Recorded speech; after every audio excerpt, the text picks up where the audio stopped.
welcome to the fifth part of the series of Now Jakarta Ambassadors Roundtables. These have been so much fun to do with the most interesting people in Indonesia, telling us what they do in the realm of diplomacy, joining their countries to the great country of Indonesia. These are people who know the world of finance, the world of government, the world of aid, the world of interaction, and they bring together two countries through their dedication and their expertise. This fifth episode brings together the ambassadors of Ireland, Denmark, and Finland. Quite northern countries, but all of them seem to think that they are very close to what Indonesia needs, wants, and should be friends with. So it's a great pleasure on behalf of Now Jakarta to introduce these ambassadors and to hear what they've got to say about their relationship with Indonesia and where they want to take it in the future. Thank you very much for watching.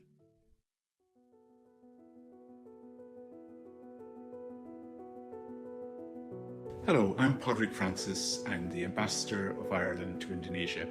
I've been in Indonesia now for 3.5 years, in the 4th year of my posting, and it's been a fabulous experience. My job and the job of my team at the embassy is to strengthen the links between Ireland and Indonesia, which already exist. And I think there are huge opportunities for both our countries here: increased trade, increased investment, and increased people-to-people links. We work to encourage more Irish people to come to Indonesia and more Indonesian people to go to Ireland for trade, for tourism, and increasingly for education. Larger numbers every year of Indonesian students go to Ireland, where they get not only an excellent education, but also they make friends from Ireland, friends from all around the world, and they bring those contacts back with them. So I think it's really through people-to-people links that we can make the connections between our two countries, between our states, even stronger. Our history has been quite separate from that of Indonesia. We have had similar experiences in many ways, an experience of colonization, an experience of becoming independent in the last century. But we haven't had strong cultural links, and that's why we try to encourage the creation of new cultural links. This can be, for instance, through our literature. We've brought many Irish writers to Indonesia, through our music, which is already well known. Bands like Westlife, The Corrs, and U2 are very popular here in Indonesia. But we also try to create new cultural links. One element in particular of the embassy strategy here has been to use batik. We now have an Embassy of Ireland official batik designed by an Indonesian student from Bandung, Fania Gracia, and we have used this to create a new connection between our two cultures, bringing Irish nature and the beauty of the Irish landscape together with traditional Indonesian motifs for the embassy's batik. We've also tried to create new cultural connections and cultural awareness by creating batik paintings of scenes from Irish mythology. The aim here was to create a picture or a series of pictures that Indonesians would look at and they'd say, I recognize the style, but I don't know the story. And Irish people would look at it and say, well, this looks familiar, but I've never seen it portrayed this way before. And I think that's a very easy way to create that connection, to start a conversation between our two people. It's sometimes when you raise a question, that's what really gets the conversation going. So I'm very happy in the time that I've been here that we have created these new links and that more and more Irish and Indonesian people are traveling in both directions.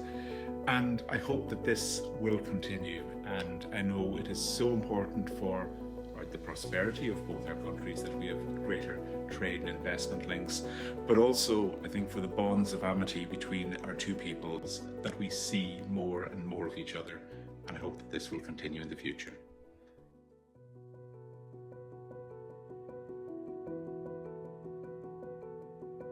Hello. My name is Sten Frimodt Nielsen. I'm the Danish Ambassador to Indonesia. I've been here a little more than a year.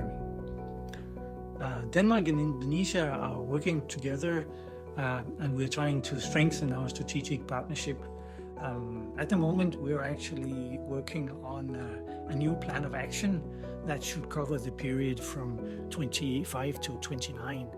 And the focus of our cooperation will be on our strategic cooperation in areas such as the environment, energy, food and agriculture, maritime cooperation, and the newest addition is actually intellectual property rights, where we've seen quite a lot of interest from both sides in moving forward in that particular area.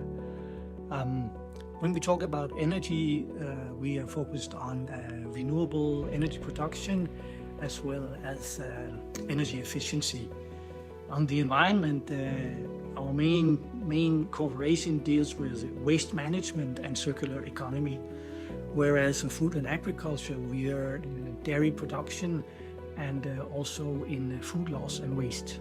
So we're dealing in a number of very important areas, and we would be very happy if we could contribute to our strategic cooperation to furthering the objectives of the new Indonesian government, the free meals, nutrition meal program, as well as infrastructure financing. We're also keen to participate in that.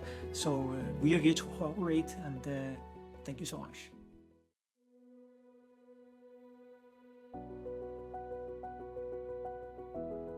Okay, thank you so much.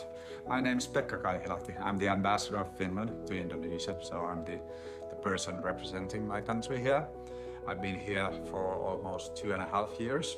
during my current posting, but this is not the first time I'm in Indonesia. In fact, the first time I came over to Indonesia was back in 1995, even before Reformasi.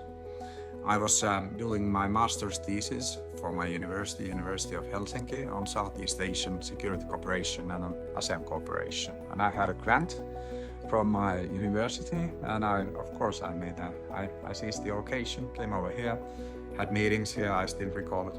Kemlo, ASEAN Secretariat, CSIS, and some universities, Universitas Indonesia, and so forth. And then now, despite the physical distance between our two countries, must be more than 9,000 kilometers. There are some fascinating similarities and thereby also complementarities between our two countries. We both are, I don't have to tell it, I don't have to explain it to Indonesians, you're a forestry giant. But Finland too, which is about the size of Sumatra, is still covered, 75% covered by forests. And forestry sector, since we don't have that many natural resources, was the extremely important when we started to industrialize over 150 years ago. And it is still one of the backbones of our economy. Out of the 5 biggest forestry companies, globally speaking, 3 come from Finland. So we have over centuries, I would say over centuries, not only decades, we have gained a lot of expertise, know-how, and experience on the forestry sector. I could also say that, the Royal Navy would have never ruled the waves without the tar coming from Finland. The ships would have, rotten midway. And this is not an exaggeration. Never mind. Obviously, since there is this complementarity, we have had for decades a lot of cooperation with Indonesia. I will only give you one example. The world's currently biggest combined forestry sector factory in Sumatra, in Riau province, April company is Kerinci. It is by far the world's biggest, but it runs with Finnish machines. Just to give you one example, it has the world's biggest and longest 500 meters long board paper machine. And it also has 3 paper machines in a row, and all are with Finnish technology.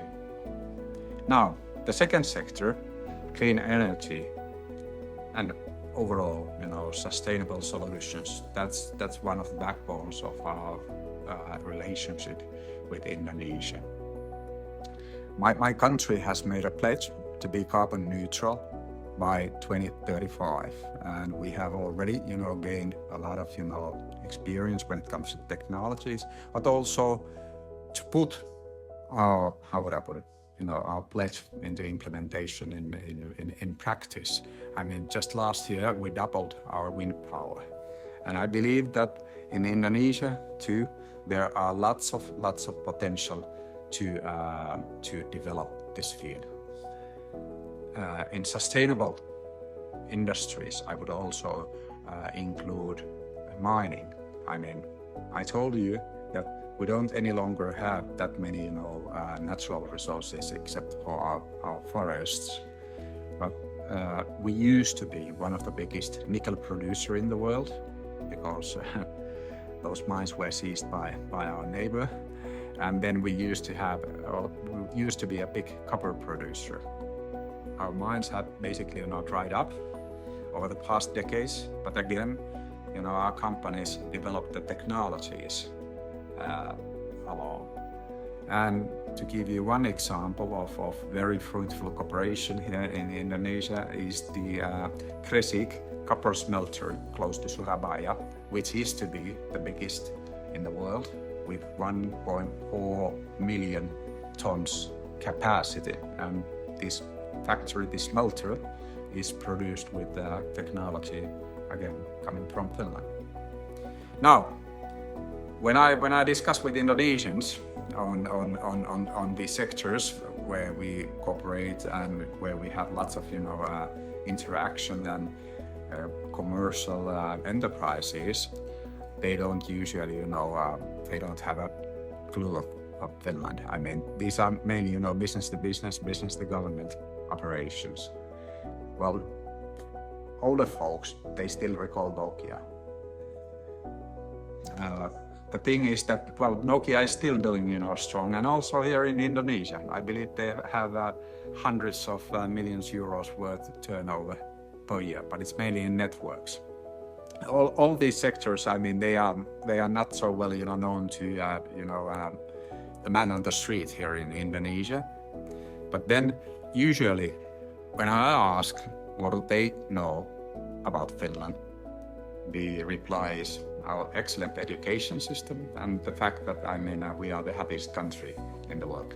And these two things are intertwined. I mean, good education system is one dimension of these many things that make Finns happy. Basically, they have good education, they have good health service, affordable health service, they have a safety net around them. I mean, if they lose a job, they are not immediately in dire straits and so forth. So, I mean, it goes without saying that, in education, we have a lot of cooperation on all levels between central authorities, between universities, and then with provinces. Just today, this morning, I had a meeting with the Indonesian Minister for Higher Education, and last week I had a meeting with the Minister for Primary and Secondary Education. And I mean, this is just, the start with the new administration. Thank you.